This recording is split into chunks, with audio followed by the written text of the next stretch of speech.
कहानी की शुरुआत होती है ग्रे नाम के एक कार मैकेनिक से, जो अपने गैराज में एक कार को रिपेयर कर रहा होता है। ये कार इसके एक रेगुलर कस्टमर की होती है और आज इसे ये कार अपने कस्टमर को वापस देने जाना था। जब ग्रे गैराज को बंद करके इस कार को उसके मालिक के पास छोड़ने के लिए निकलता है, तभी उसकी वाइफ आशा अपनी AI ऑटोमेटिक कार में वहां आती है। आशा के पास जो ऑटोमेटिक कार थी वह काफी ज्यादा एडवांस थी। ये कार बिना स्टीयरिंग व्हील पकड़े इंसान को सिर्फ वॉइस मैसेज पर उसके लोकेशन तक पहुंचा देती थी। लेकिन ग्रे को AI टेक्नोलॉजी बिल्कुल भी पसंद नहीं है। उसका मानना था कि ये रोबोटिक मशीन्स आगे जाकर इंसानों के लिए बहुत बड़ा खतरा बनेंगी। लेकिन दूसरी तरफ ग्रे की वाइफ आशा एक बहुत ही बड़ी AI कंपनी में काम करती है। इन दोनों की सोच में जमीन आसमान का फर्क था, लेकिन फिर भी ये दोनों एक दूसरे से बहुत ज्यादा प्यार करते थे। ग्रे अपनी वाइफ आशा से कहता है, चलो आज मैं तुम्हें किसी से मिलवाता हूँ। मेरा एक रेगुलर कस्टमर है जिसकी कार मैंने ठीक कर ली है और अब मुझे उसे उसकी कार वापस करनी है। आशा पहले तो वहाँ जाने से इनकार करती है, लेकिन ग्रे के बार बार कहने पर वो वहाँ जाने के लिए राजी हो जाती है। मगर ग्रे को पता नहीं होता कि आशा को वहाँ ले जाकर ये अपनी लाइफ की सबसे बड़ी गलती कर रहा है। उसके बाद ये दोनों उसी कस्टमर की कार में बैठकर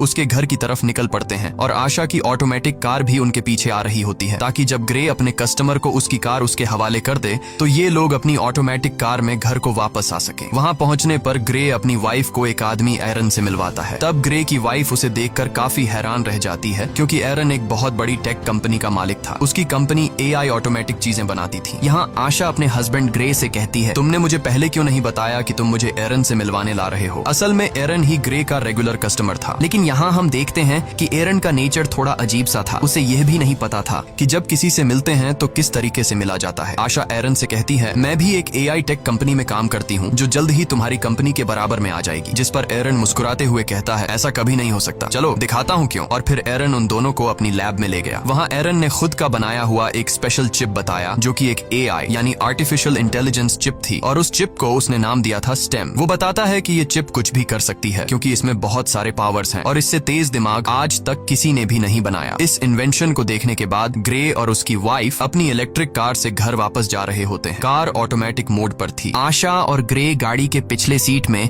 रोमांस में मसरूफ थे, लेकिन तभी अचानक से उनकी कार अपने रास्ते से भटककर दूसरे रास्ते पर चलने लगती है। ग्रे ये नोटिस कर लेता है कि कार वहां पर नहीं जा रही जहां उसे जाना चाहिए। तब ग्रे की वाइफ अपनी कार को वापस घर के रास्ते पर चलने के लिए कहती है, लेकिन वो कार कहती है कि सिस्टम में कोई खराबी आ गई है। ग्रे मैन्युअली कार की ब्रेक दबाकर उसे रोकने की कोशिश करता है, जिससे कार रुकती नहीं बल्कि उसकी स्पीड और ज्यादा बढ़ जाती है। ये दोनों कार को रोकने की काफी कोशिश करते हैं, लेकिन कार को नहीं रोक पाते, जिसकी वजह से उनकी कार स्पीड ब्रेकर से टकरा जाती है और उलट जाती है। लकीली इस एक्सीडेंट में इन दोनों को ज्यादा चोटें नहीं आती और ये दोनों बच जाते हैं। ये लोग कार से निकलने की कोशिश कर रहे होते हैं कि तभी वहाँ पर एक गाड़ी आकर रुकती है, जिसमें से 4 लोग बाहर आते हैं और वो इन दोनों को कार से बाहर निकालकर पकड़ लेते हैं। उसी जगह पर एक पुलिस ड्रोन कैमरा भी ऊपर से सब कुछ शूट कर रहा होता है, जो उन 4 लोगों को पहचानने की कोशिश कर रहा था, लेकिन ड्रोन उन्हें नहीं पहचान पाता। यहाँ ग्रे को लगता है कि शायद ये लोग चोर हैं। वो उन लोगों से कहता है, प्लीज हमें छोड़ दो और बदले में तुम बेशक हमारी गाड़ी, पैसे, सब कुछ ले लो। लेकिन वो लोग ग्रे की कोई बात नहीं सुनते और उनमें से एक आदमी ग्रे की वाइफ को शूट कर देता है। ये देखकर ग्रे पूरी तरह से सुन्न हो जाता है। ग्रे की आंखों के सामने उसकी दुनिया उजड़ गई। वो तेजी से चीखने लग जाता है। उसके बाद ये लोग ग्रे को पकड़कर पहले उससे खूब मारते हैं और फिर यह लोग ग्रे को भी गर्दन के पीछे गोली मार देते हैं। ये लोग ग्रे और आशा का सारा सामान चोरी करके वहाँ से चले जाते हैं। ग्रे की सांसें अभी भी चल रही थीं और वो अपनी आंखों के सामने अपनी वाइफ को तड़पता हुआ देख रहा था, लेकिन ग्रे कुछ भी नहीं कर पा रहा था, क्योंकि उसकी बॉडी का कोई भी पार्ट नहीं हिल पा रहा था। और फिर ग्रे की आंखों के सामने उसकी वाइफ की मौत हो जाती है। कुछ देर बाद वहाँ पर पुलिस आ पहुंची। उन्होंने आशा की बॉडी को पोस्टमार्टम के लिए भेज दिया और ग्रे को हॉस्पिटल में एडमिट कर दिया। हॉस्पिटल में 3 महीनों तक इलाज चलने के बाद ग्रे की जान तो बच गई, लेकिन अब वो चलने के काबिल नहीं था। गर्दन के नीचे गोली लगने की वजह से उसका स्पाइनल कॉर्ड टूट गया। कंधे से नीचे उसका पूरा जिस्म पैरालाइज्ड हो गया और फिर 3 महीनों बाद ग्रे को घर वापस लाया जाता है और यहाँ पर ग्रे व्हील चेयर पर होता है,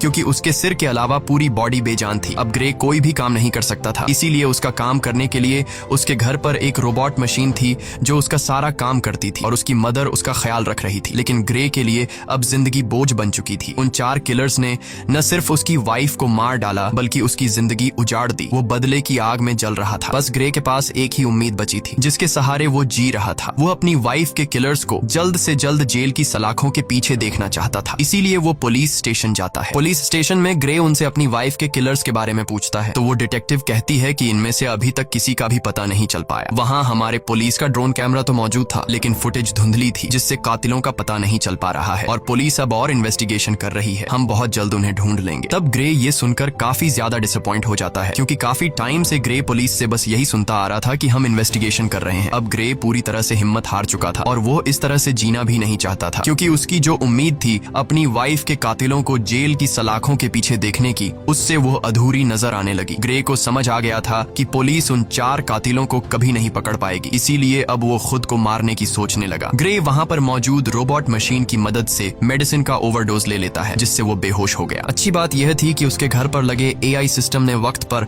एम्बुलेंस को फोन कर दिया, जिससे ग्रे की जान बच गई। और यहाँ ग्रे से मिलने उसका वही रेगुलर कस्टमर एरन आता है। वो ग्रे से कहता है, मुझे तुम्हारी ये हालत देखकर बहुत बुरा लग रहा है। एरन ग्रे को दोबारा अपने पैरों पर खड़ा होकर जीने की उम्मीद देता है और कहता है, ग्रे, क्या तुम्हें याद है मैंने तुम्हें एक बार एक पावरफुल AI चिप दिखाई थी। अगर तुम उसे अपनी बॉडी के अंदर लगा दो तो तुम एक बार फिर से चलने के काबिल हो जाओगे, साथ ही साथ बहुत ज्यादा पावरफुल भी हो जाओगे। लेकिन ग्रे एरन की इस ऑफर से इनकार कर देता है। ग्रे कहता है, अब मैं ये जिंदगी नहीं जीना चाहता। तब एरन उससे कहता है, सोच लो ग्रे, ये चिप तुम्हारी वाइफ को तो जिंदा नहीं कर सकती, लेकिन तुम्हें एक बार फिर जीने का मौका दे सकती है। अगर तुम्हारी वाइफ भी जिंदा होती तो वो भी यही चाहती। ये बात ग्रे के दिमाग को टच कर गई। वो सोचने लगा कि अगर मैं ठीक हो गया तो अपनी वाइफ का बदला ले सकूंगा, इसीलिए वो एरन की बात मान जाता है। अब यहाँ पर हम ये जान पाते हैं कि एरन को ग्रे से कोई हमदर्दी नहीं थी। वो बस ग्रे के पास अपने मकसद के लिए ही आया था, क्योंकि वह अपनी AI चिप को किसी की भी बॉडी में इंसर्ट करना चाहता था। वो चेक करना चाहता था कि उसका इन्वेंशन सक्सेसफुल है भी या फिर नहीं। इसीलिए एरन वो चिप ग्रे की बॉडी में डालकर सीक्रेटली एक्सपेरिमेंट करना चाहता है, क्योंकि गवर्नमेंट इस तरह के एक्सपेरिमेंट्स करने की इजाजत नहीं देती। अगले सीन में हम देखते हैं कि एरन अपने घर में ग्रे की बॉडी पर एक्सपेरिमेंट कर रहा होता है। यहाँ ग्रे की स्पाइनल कॉर्ड में वो चिप इम्प्लांट की जाती है। वो चिप सीधा ग्रे के दिमाग से जुड़ गया। ऑपरेशन के कुछ घंटे बाद ग्रे को होश आता है तो डॉक्टर उसके हाथ और पांव को मूव करने की कोशिश करती है और ये चेक करती है कि क्या ग्रे अपने हाथ और पांव को अब महसूस कर पा रहा है या फिर नहीं। तब ग्रे की हालत देखकर वो लोग समझ जाते हैं कि चिप ने ग्रे की बॉडी पर असर नहीं किया। एरन बहुत ज्यादा मायूस हो जाता है, क्योंकि उसके इतने सालों की मेहनत जाया हो गई थी। लेकिन तभी ग्रे अपने हाथों को मूव करने लगता है। ये देखकर वो लोग हैरान रह जाते हैं और अब ग्रे अपने दोनों हाथों को मूव कर पा रहा था। और फिर देखते ही देखते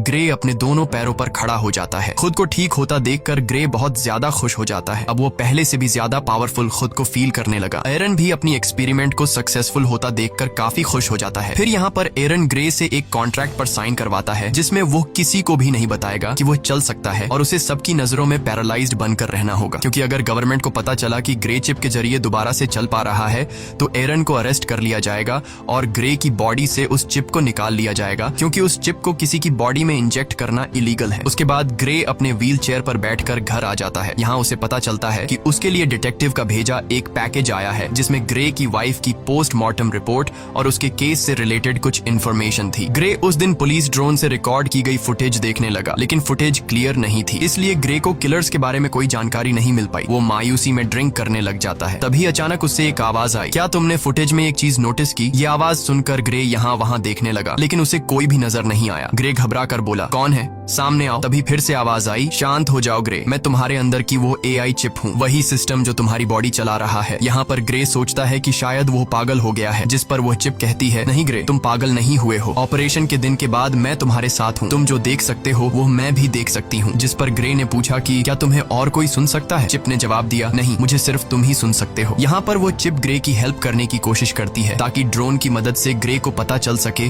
कि उसकी वाइफ को मारने वाले लोग कौन थे। ग्रे के साथ यहाँ पर वो चिप भी सब कुछ देख पा रही थी, जो ग्रे अपनी आंखों से देख सकता था। चिप ग्रे का ध्यान फुटेज में एक किलर की तरफ करती है और कहती है, देखो ग्रे, इन चारों में से एक की बॉडी पर टैटू बना हुआ है, लेकिन ये टैटू बिल्कुल भी क्लियर नहीं दिख रहा था। इसलिए ग्रे बोला, ये तो बहुत ज्यादा ब्लर है, इसे मैं देख नहीं सकता। जिस पर वो चिप कहती है, तुम्हें नहीं दिख रहा, पर मैं तो देख सकती हूँ। मैं इस टैटू का एक क्लियर इमेज बना सकती हूँ, बस तुम एक पेपर और पेंसिल उठा लो। ग्रे के पेपर और पेंसिल उठाने के बाद चिप ग्रे के हाथ की मदद से बिल्कुल परफेक्ट वही टैटू बना लेती है। और जब ग्रे उस टैटू को देखता है तो पता चलता है कि यह एक मिलिट्री टैटू है। रिसर्च करने के बाद ग्रे को उस टैटू वाले आदमी के बारे में पता चल जाता है। ग्रे हैरान रह जाता है कि उस चिप ने तो कुछ ही मिनटों में उस कातिल का टैटू और एड्रेस निकाल कर दे दिया, जो कि पुलिस कई महीनों से इन्वेस्टिगेशन करने के बावजूद भी उन कातिलों को ढूंढ नहीं पाई। ग्रे बहुत खुश हो जाता है, क्योंकि उसे अपनी वाइफ के किलर्स में से एक किलर का पता चल चुका था। तब ग्रे उसके बारे में पुलिस को इन्फॉर्म करने का सोचता है, लेकिन यहाँ चिप ग्रे को ऐसा करने से रोक देती है। वो उससे याद दिलाती है कि तुम्हें एरन ने ये सब कुछ करने से मना किया था। तुम भूल गए कि तुमने एरन के साथ कॉन्ट्रैक्ट साइन किया था कि तुम लोगों के सामने कभी भी ये नहीं जाहिर करोगे कि तुम चल फिर सकते हो, और अगर तुम पुलिस को इस किलर के बारे में बताओगे तो पुलिस उल्टा तुमसे पूछेगी कि तुम्हें कैसे इन किलर्स के बारे में पता चला और तुमने ये टैटू किस तरह से बनाया। ग्रे चिप से पूछता है, तो फिर तुम बताओ अब मैं क्या करूं? चिप ग्रे से कहती है, पहले तुम खुद उस आदमी के एड्रेस पर जाओ और उसके खिलाफ सबूत इकट्ठा करो। इसीलिए ग्रे अब खुद वहां पहुंच जाता है, लेकिन वहां पर पुलिस ड्रोन थे, इसीलिए ग्रे उन ड्रोन के सामने अपनी व्हील चेयर पर ही बैठा रहता है। और जब ड्रोन वहां से चले जाते हैं तो ग्रे चुपके से वहां से खड़ा होकर किलर के घर की तरफ जाता है। वो किलर के घर के दरवाजे को खोलकर घर के अंदर चला जाता है। वहां जाकर वो एविडेंस ढूंढने लग जाता है और यहाँ पर ग्रे को पता चलता है कि उस किलर को किसी ने बहुत सारे मैसेजेस किए हैं। ग्रे के अंदर लगी चिप उन मैसेजेस को कुछ सेकंड के अंदर ही पढ़ लेती है। चिप ग्रे से कहती है कि इन मैसेजेस में ओल्ड बोन नाम की जगह का बार बार बताया गया है, क्या तुम्हें इसके बारे में कोई जानकारी है? ग्रे ने कहा, हाँ, ये हमारे घर के पास ही एक बार का नाम है। इन्हीं बातों के बीच ग्रे को किसी के आने की आवाज सुनाई देती है। असल में वहाँ पर वो किलर था जो कि वापस आ गया था। वो किलर देखता है कि उसके टेबल पर सारा सामान बिखरा हुआ है। तभी वो किलर सामने लगे शीशे से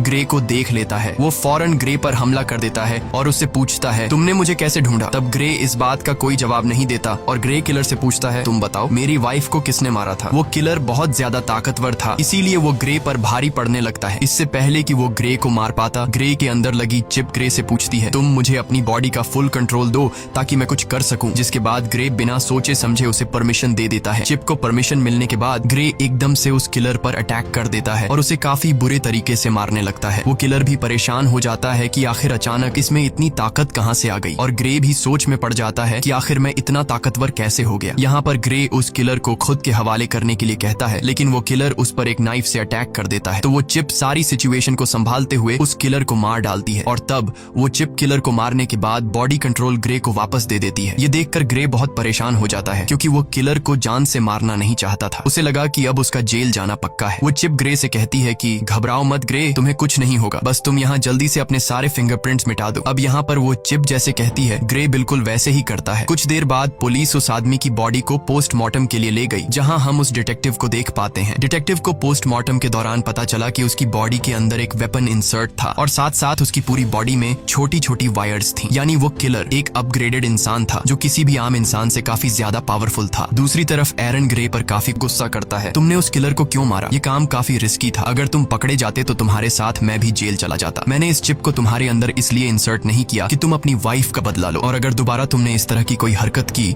तो मैं तुम्हारे अंदर की इस चिप को डीएक्टिवेट कर दूंगा, जिसके बाद तुम फिर से पैरालाइज्ड बन जाओगे। इधर डिटेक्टिव भी पता लगाने की कोशिश कर रही होती है कि उस आदमी को किसने मारा। तभी डिटेक्टिव को पता चलता है कि जिस टाइम उस किलर का मर्डर हुआ तो उससे थोड़ा टाइम पहले ग्रे अपनी व्हील चेयर पर उसी एरिया में घूम रहा था। जिसके बाद डिटेक्टिव सीधा ग्रे के घर पर आती है। डिटेक्टिव ग्रे को कहती है कि हमने तुम्हें उस टाइम में उस एरिया में देखा है जिस टाइम उस सर्क नामी आदमी का मर्डर हुआ है। हमें उस आदमी पर पहले से शक था कि उसने तुम्हारी वाइफ को मारा होगा, क्योंकि हमारे पास उसका एक काफी बड़ा क्रिमिनल रिकॉर्ड है और वो उसी एरिया में रहता है जहाँ पर तुम्हारी वाइफ को मारा गया था, और अब कल उसी आदमी का मर्डर हुआ है। तब यहाँ पर ग्रे हैरान होते हुए कहता है, ओ अच्छा, लेकिन अगर तुम ये सोच रही हो कि मैंने उसे मारा है तो तुम्हारी यह सोच गलत है, क्योंकि तुम तो देख सकती हो कि मैं तो पैरालाइज्ड हूँ, और अगर तुम्हें फिर भी यकीन नहीं तो तुम मेरी टांग पर चाकू मारकर देख सकती हो। डिटेक्टिव भी ग्रे पर शक नहीं करती क्योंकि उसे लगता है कि ये तो खुद को नहीं संभाल सकता, तो फिर ये क्या किसी को मार पाएगा। इसीलिए वो ग्रे को बाय कहकर वहां से चली जाती है। डिटेक्टिव के जाने के बाद ग्रे रिलैक्स होकर सांस लेता है क्योंकि उसकी जान बच गई। इसके बाद ग्रे चिप से पूछता है कि अब आगे क्या करना है, तो वो चिप ग्रे को ओल्ड बोन बार में जाने का कहती है।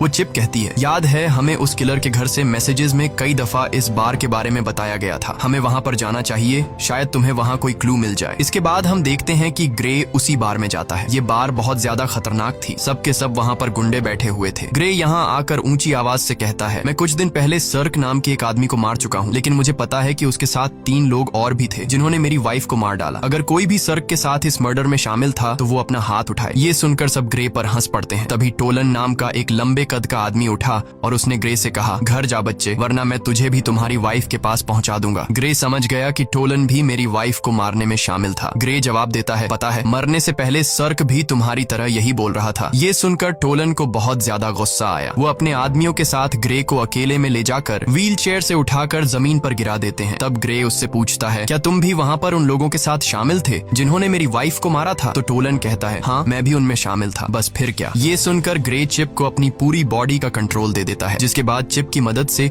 ग्रे उसके पास 2 आदमियों को मार गिरा देता है और फिर टोलन को भी बुरी तरीके से पिटने लग जाता है। ग्रे टोलन को नीचे जमीन पर गिराकर उससे पूछता है, तुम्हारे 2 और साथी कहाँ हैं और तुम लोगों ने मेरी वाइफ को क्यों मारा? लेकिन टोलन डरने के बजाय उल्टा हंस रहा था। वो ग्रे को कुछ भी नहीं बताता। तभी वो चिप ग्रे से कहती है, अगर तुम चाहो तो मैं बड़ी आसानी से इसका मुंह खुलवा सकती हूँ। ग्रे कहता है, क्यों नहीं, तुम जरा ट्राई करो। वो चिप उस किलर का फेस पूरी तरह से कट कर देती है। ग्रे पूछता है, अब बता क्यों मारा था मेरी वाइफ को? टोलन की सारी हेकड़ी निकल गई और फौरन उसने कहा, हमें पैसे मिले थे तुम्हारी वाइफ को मारने के लिए और मुझे फिस्क ने पैसे दिए। लेकिन इससे पहले कि ग्रे उससे फिस्क के बारे में कुछ पूछ पाता, वो आदमी वहीं पर मर जाता है। ग्रे गुस्से में चिप से कहता है, मैंने उसे मारने को तो नहीं कहा था, बस तुम्हें सिर्फ इसका मुंह खुलवाना था। तभी ग्रे की नजर उस मरे हुए आदमी के गले में लगी चेन पर पड़ी, जिस पर उसे बनाने वाली कंपनी का बोल्ट नाम लिखा था। ये देखकर ग्रे को शॉक हुआ, क्योंकि उस कंपनी में ग्रे की वाइफ आशा काम करती थी, यानी आशा के अपने ही कंपनी वाले उसे मरवाना चाहते थे। उधर एरिन को पता चल चुका था कि ग्रे ने फिर से किसी की जान ले ली। अब वो जल्दी से चिप को शट डाउन करने की कोशिश कर रहा था। तभी वो चिप ये बात ग्रे को बता देती है कि मुझे एरिन शट डाउन करने की कोशिश कर रहा है, इसीलिए हमें जल्द से जल्द कुछ करना होगा। ग्रे बोला, अब क्या करें? तभी वो चिप ग्रे को एक हैकर के बारे में बताती है, ताकि उस हैकर की मदद से एरिन की इनपुट को हटा सके, जिससे एरिन का होल्ड खत्म हो जाएगा और वो कुछ भी नहीं कर पाएगा। चिप ग्रे को जेमी नाम के एक हैकर का पूरा एड्रेस दे देती है। इसके बाद ग्रे उस हैकर के पास जाने लगता है। कुछ देर बाद ग्रे उस हैकर के फ्लैट तक पहुंच जाता है, लेकिन दूसरी तरफ एरिन उस चिप को 30% शट डाउन कर देता है, जिससे ग्रे की एक टांग पैरालाइज हो जाती है। लेकिन ग्रे फिर भी हिम्मत करके ऊपर जाता है। एरिन तेजी से चिप को शट डाउन करने के काम पर लगा रहता है, जिससे ग्रे का एक हाथ और एक पांव पैरालाइज हो जाता है। लेकिन इससे पहले कि एरिन ग्रे को पूरी तरह से पैरालाइज कर देता, ग्रे हैकर के डोर तक पहुंच जाता है। इसके बाद एरिन ग्रे को 100% शट डाउन कर देता है। अब ग्रे पूरी तरह से पैरालाइज हो चुका था। अच्छी बात यह थी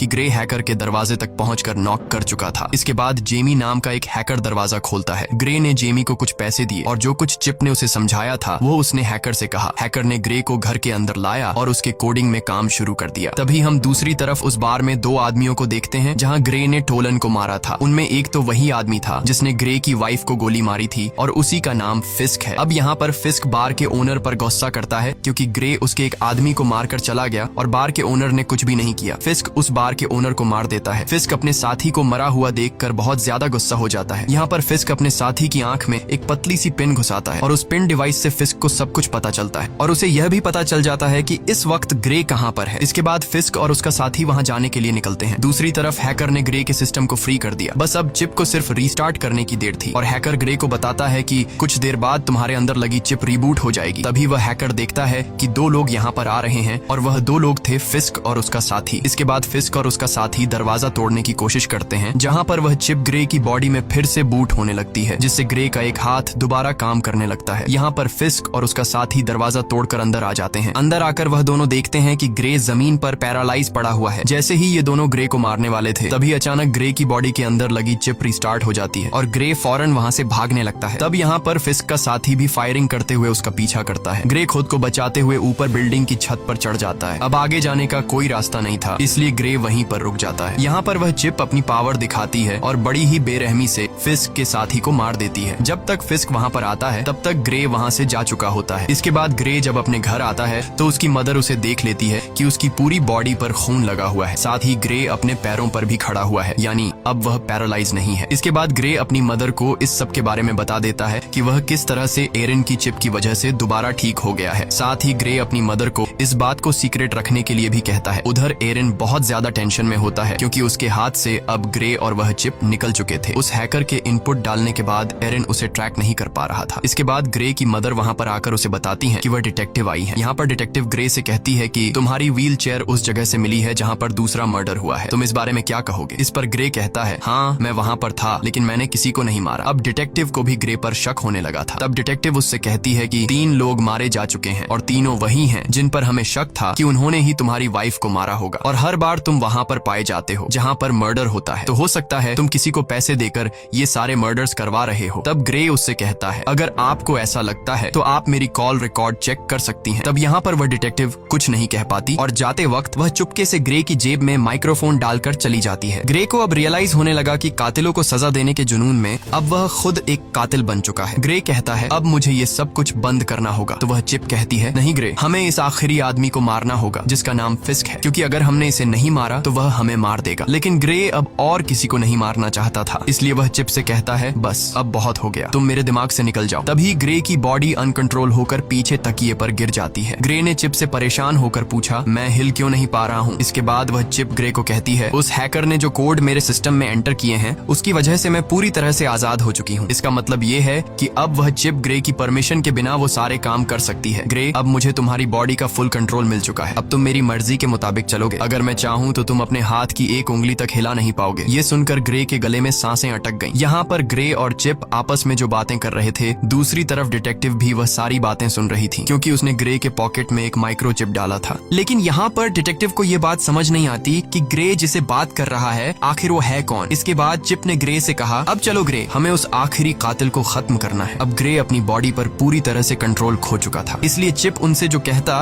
वो मानने को तैयार हो जाता है। ग्रे ने एक गन उठाई और फिस्क को मारने की तैयारी करने लगा। उसकी मदर उसे रोकने की कोशिश करती है, लेकिन वो उसे अनसुना करके गाड़ी में बैठकर निकल पड़ता है। यहाँ पर डिटेक्टिव भी ग्रे का पीछा करने लगती है। इसके बाद ग्रे को अपनी पॉकेट से वो माइक्रोफोन मिल जाता है, तो वो चिप कहती है कि यह माइक्रोफोन जरूर उस डिटेक्टिव ने ही रखा होगा। ग्रे माइक्रोफोन फेंकता है और उसे पता चलता है कि डिटेक्टिव उसका पीछा कर रही हैं। तब डिटेक्टिव से पीछा छुड़वाने के लिए वो चिप एक इलेक्ट्रिक कार को हैक करके डिटेक्टिव की गाड़ी से एक्सीडेंट करवा देती है, जिससे ये डिटेक्टिव को पीछे छोड़ देते हैं। इसके बाद डिटेक्टिव ग्रे की मदर के पास जाती है और उस सब के बारे में पूछती है जो वहाँ पर चल रहा था। उधर ग्रे फिस्क को ढूंढ लेता है और वो गन पॉइंट पर उसे पूछता है कि मेरी वाइफ को तुमने क्यों मारा। जिस पर फिस्क कहता है, हमारा तुम्हारी वाइफ के साथ कोई लेना देना नहीं था, हमारा निशाना सिर्फ तुम थे, हमारा मकसद तुम्हारी रीढ़ की हड्डी काटना था। जब मैंने तुम्हारे गले में गोली मारी तुमने समझा कि वो गोली थी, लेकिन असल में वो एक मेडिकल टूल था जिसने तुम्हारा स्पाइनल कोड डैमेज कर दिया, और तुम्हारी वाइफ, उसे तो हमने सिर्फ एक्स्ट्रा पैसों के लिए मार दिया था। ये सुनकर ग्रे गुस्से से भड़क उठा और अब उन दोनों के बीच फाइट शुरू हुई। फिस्क भी एक अपग्रेड ह्यूमन था, लेकिन पुराने मॉडल का, इसीलिए वो ग्रे की पावर के सामने ज्यादा देर तक टिक नहीं पाया और ग्रे फिस्क को बड़ी बेरहमी से मार देता है। इसके बाद ग्रे उसका फोन चेक करने लगता है, तो फोन रिकॉर्डिंग से ग्रे को पता चलता है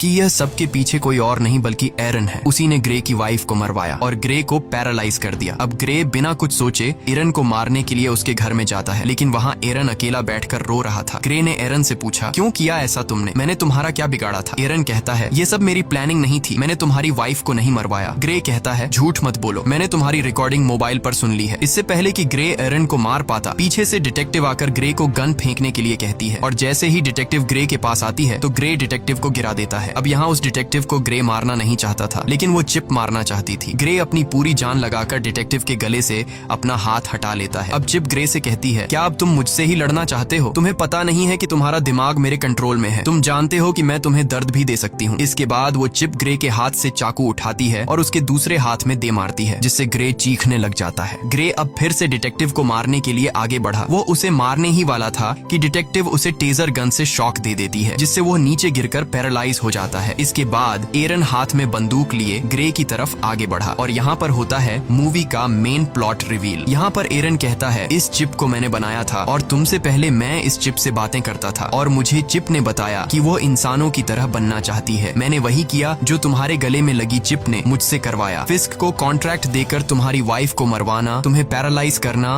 और तुम्हारी गर्दन पर वो चिप लगवाना, सब कुछ उसी चिप का प्लान था। मैंने इस चिप को बनाया तो है, लेकिन मैं इसे पूरी तरह कंट्रोल नहीं कर सका। ये चिप किसी इंसान के शरीर में घुसकर उसे अपनी मर्जी के फैसले करवाना चाहती थी और इस चिप ने तुम्हें चूज किया था। ये बातें सुनकर ग्रे काफी हैरान हो जाता है। एरन बताता है कि ये चिप मुझे मारना चाहती है क्योंकि अगर मैं जिंदा रहा तो इसी के जैसी एक और AI चिप बना दूंगा और चिप यह नहीं चाहती कि इस जैसा और कोई भी हो, इसीलिए वो मुझे मारना चाहती है। और यहाँ पर वह चिप कहती है, हाँ यह मेरा ही प्लान था, मैं जिंदा इंसान बनना चाहती थी, इसीलिए मैंने यह सब कुछ कर दिया। इस बार इस चिप की बातों को एरन और डिटेक्टिव भी सुन पाते हैं। यहाँ पर वह चिप एक बार फिर से एक्टिवेट हो जाती है और वह फौरन एरन को मार देती है। अब वह चिप डिटेक्टिव को भी मारने की कोशिश करती है। यहाँ पर ग्रे पूरा जोर लगाकर उसके निशाने को गलत कर देता है। गुस्से में आकर चिप ने ग्रे की गर्दन पर पिस्टल तान दी और अगले ही पल कुछ अजीब हुआ। जब ग्रे की आंख खुलती है तो खुद को एक हॉस्पिटल की बेड पर पाता है। यहाँ पर वह चिप को आवाज देता है, लेकिन उसे कोई भी रिस्पॉन्स नहीं आता और तभी उसकी वाइफ भी उसके सामने ही होती है। उसकी वाइफ उसे बताती है कि हमारा एक्सीडेंट हो गया था और तुम बहुत दिनों से बेहोश थे। तो फिर क्या ये सब कुछ एक सपना था? बिल्कुल नहीं। असल में इस चिप ने ग्रे के दिमाग को उसके शरीर से बिल्कुल डिस्कनेक्ट कर दिया था और उसे एक खूबसूरत उसके सपनों की दुनिया में भेज दिया। ग्रे का माइंड वहाँ पर खो गया था, जबकि उसका शरीर असली दुनिया में चिप के कंट्रोल में था। चिप अब डिटेक्टिव को भी मारने वाली थी। डिटेक्टिव उससे कहती है, ग्रे तुम ऐसा नहीं कर सकते। तो वह चिप कहती है, ग्रे अब यहाँ पर नहीं है, वह बहुत ही अच्छी जगह पर है, अपने अपने सपनों की दुनिया में जहां उसे होना चाहिए, और अब इस बॉडी पर मेरा कब्जा है। और यह कहकर वह चिप डिटेक्टिव को शूट कर देती है और इसी के साथ ये कहानी खत्म हो जाती है। अगर वीडियो आपको अच्छी लगी हो